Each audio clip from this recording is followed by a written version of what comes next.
does a much easier job of telling you how a bill becomes a law than this chart. But that's actually what the video is about. But this is how laws are made in Texas. The key points that I really want you to notice are where all of the hands are is where we can make an impact. That's where we can make a difference. So we have a number of opportunities where we can make a difference in what happens in our lives, in the lives of the people we serve, in the lives of the people we care about. So how many bills were introduced last year? 6,500. So 6,500 bills were filed last session, and how many made it through the whole process?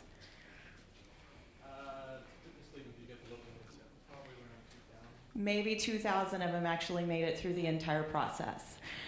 So beginning November the 9th is pre-file. So 1 week and 1 day from now, they can start filing legislation for next session. So our work starts now, not in March when we come back. So a bill's filed, it gets assigned to a committee. Then they actually have to schedule it for a hearing because it could just sit in that committee the whole time. So you can advocate for it to be heard. You can advocate for it to not. Okay, this seems to go in and out. And so you've got the committee. You can testify on the bill at a hearing. Then it has to get kicked out of committee and actually go to be voted on. Then it goes to the other, let's say it gets through all of that, they read it 3 times, and then it gets passed, then it has to go on to the other side. If it started in the House, it goes over to the Senate, and it starts all over again. So you can see there's 1, 2, 3, 4, 5, 6, 7, 8, 9, 10, 12 different places that we can actually make a difference in that legislation and have our voices heard. So we need to take advantage of every one of those opportunities to make that happen. This is a very busy slide, and you do actually have a larger version of it in your packets. If you want to look at it, it's taken straight offline to go through all of that. Dwayne Gallagher is with Texas Strategies. He is the lobbyist for ASAP. Do you want to say anything about this process? Okay, so Dwayne is going to talk in a few minutes too, but I'll give him an opportunity now. So a lot of times we get about 48, maybe 72 hours notice that something is going to be heard.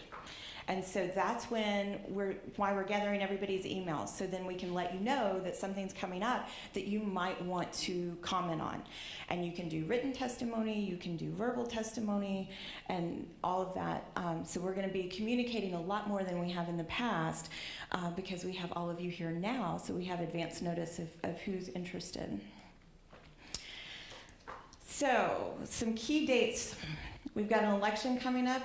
Probably everybody's heard about that election. And then, like I said, it's November 14th, bill pre-filing comes up. Then the session starts on January the 10th. And then they actually will adopt a calendar that will give some of the interim dates, but typically the bill filing deadline is March 10th. So from November 14th, March 10th, they can file bills. The last day of session next year is May 29th. And then there's a veto deadline of June 18th, tentatively, and things will go into effect in August 28th. Now, is everybody familiar that Texas only meets every other year for 140 days? So those 6,000 bills have 140 days to make it from filing all the way to the governor's signature. So let's think about that in retrospect, and Sherry will probably cover some of this, but you've got 140 days. So you're elected on November the 8th this year. You take office on January the 10th, which is roughly 60 days later. You have 60 days to learn everything you need to know about the entire Texas government and how it works. And then you come up here and you work 20 hours a day for 140 days, and you're supposed to be the expert on everything there is to know about Texas government, right? Which is why we're here, because we can be the experts for substance abuse. And each legislator is looking for someone to help them as far as that gaining that knowledge, because you cannot learn everything you need to know in 60 days about running the entire state of Texas, right? So that's where we come in. So the most important website to keep tabs on is capital.state.tx.us. We've already experienced the Wi-Fi in here, so I was going to ask you to go to it and sign up, but I will tell you about it. It shows who represents you, which you've already looked at. It also gives you the opportunity to sign up for email notices, and you can sign up for committees. Notices on committees, notices on hearings, notices on legislation, when things are being voted on, and you get emails from them all the time. So if you haven't done that, please take a minute at some point when your Wi-Fi is working to do that, because they are actually already sending out notices on the things that are happening in the interim. And then you'll start, I do believe it actually starts over though when session starts. You have to re-sign up when the session starts. So if you're signed up right now, remember that you need to sign up again after the session starts so that you continue to get those notifications. So the big thing we wanted to talk about was preparing for testimony, and other people are going to cover more specifics on the testimony and how to do that testimony. But how many of you have testified to a committee in this building?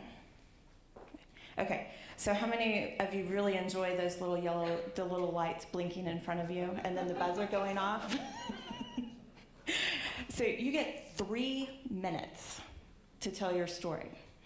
So that's why we're going to spend quite a bit of time this afternoon working on how to tell that story, because 3 minutes is not a lot of time to tell everything you want to cover and make it out before it starts beeping. I will tell you, I have actually watched someone who had sat in a hearing room for a very long day, and the buzzer went off, and he kept talking, and he kept talking. And then one of the senators asked him to stop, and he told him no, and he kept talking. And finally he said, I sat here all day, and I'm going to talk as long as I want to. Please don't ever do that. Please, don't ever do that. So we really do want to, this is more about the etiquette of that. You want to be respectful of their time.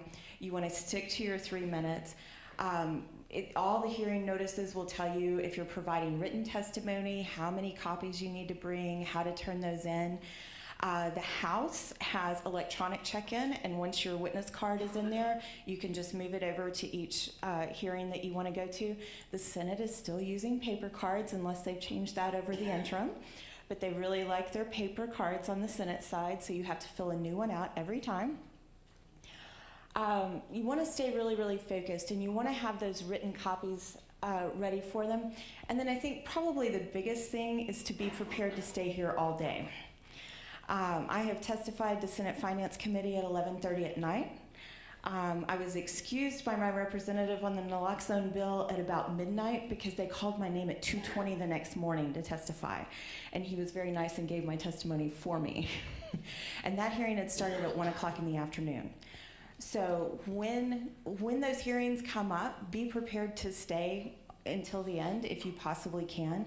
They are not going to be fast, and there are some of the hearings that are much longer than others.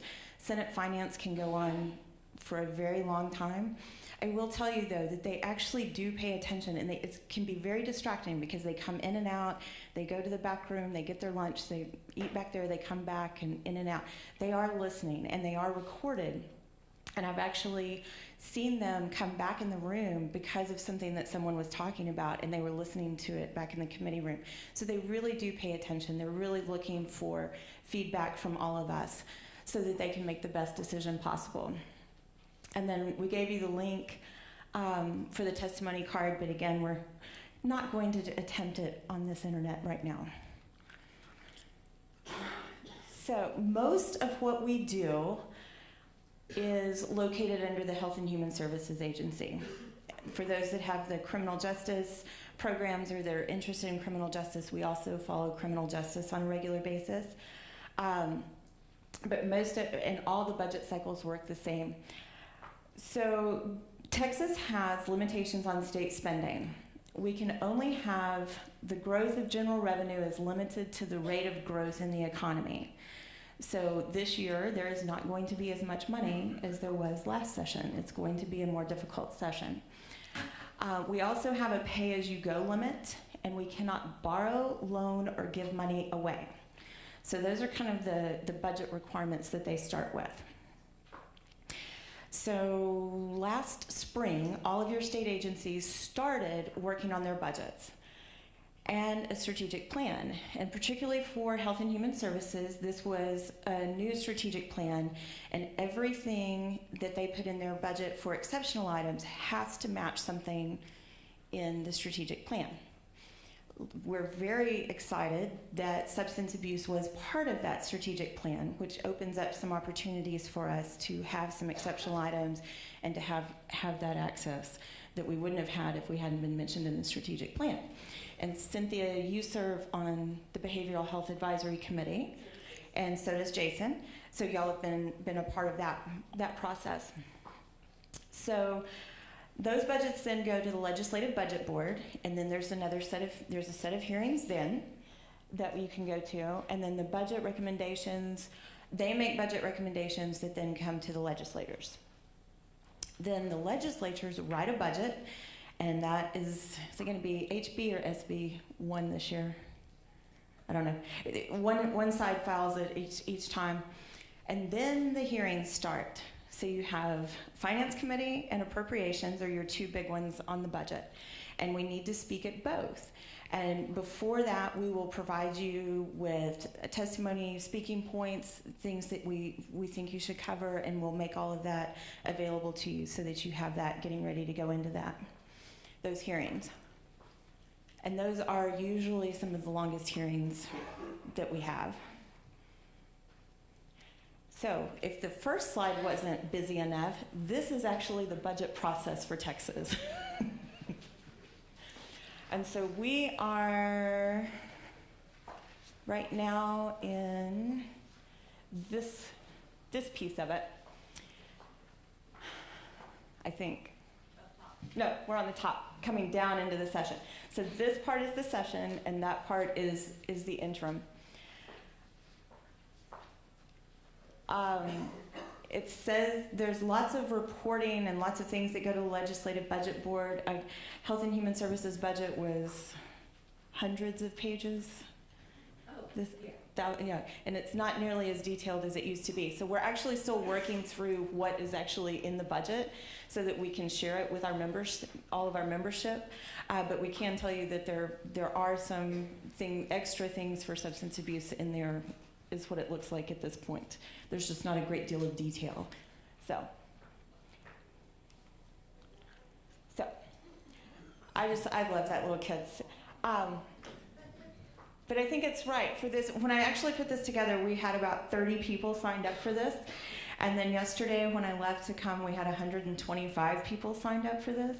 And I was so excited because to have that many people interested in spending some time here and learning about what we're doing and learning how they can help with those issues is so exciting. I know everybody else has said it, but getting ready for my 5th session, to have this many people in a room to help talk is just really, really exciting.